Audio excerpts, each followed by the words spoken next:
یہ ایک واقعہ ہے کہ قارون موسیٰ کی قوم کا ایک شخص تھا، پھر وہ اپنی قوم کے خلاف سرکش ہو گیا اور ہم نے اس کو اتنے خزانے دے رکھے تھے کہ ان کی کنجیاں طاقتور آدمیوں کی ایک جماعت مشکل سے اٹھا سکتی تھی۔ ایک دفعہ جب اس کی قوم کے لوگوں نے اس سے کہا، پھول نہ جا، اللہ پھولنے والوں کو پسند نہیں کرتا، جو مال اللہ نے تجھے دیا ہے اس سے آخرت کا گھر بنانے کی فکر کر اور دنیا میں سے بھی اپنا حصہ فراموش نہ کر، احسان کر جس طرح اللہ نے تیرے ساتھ احسان کیا ہے، اور زمین میں فساد برپا کرنے کی کوشش نہ کر، اللہ مفسدوں کو پسند نہیں کرتا۔ تو اس نے کہا، یہ سب کچھ تو مجھے اس علم کی بنا پر دیا گیا ہے جو مجھ کو حاصل ہے۔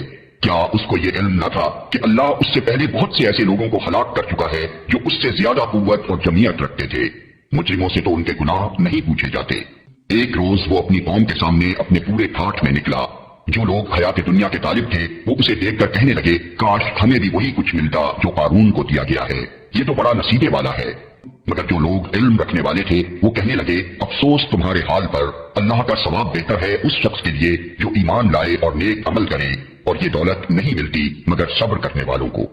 آخر کار ہم نے اسے اور اس کے گھر کو زمین میں دھسا دیا، پھر کوئی اس کے حامیوں کا گروہ نہ تھا جو اللہ کے مقابلے میں اس کی مدد کو آتا، اور نہ وہ خود اپنی مدد آپ کر سکا۔ اب وہی لوگ جو کل اس کی منزلت کی تمنا کر رہے تھے کہنے لگے، افسوس ہم بھول گئے تھے کہ اللہ اپنے بندوں میں سے جس کا رزق چاہتا ہے کشادہ کرتا ہے اور جسے چاہتا ہے نپا تلا دیتا ہے۔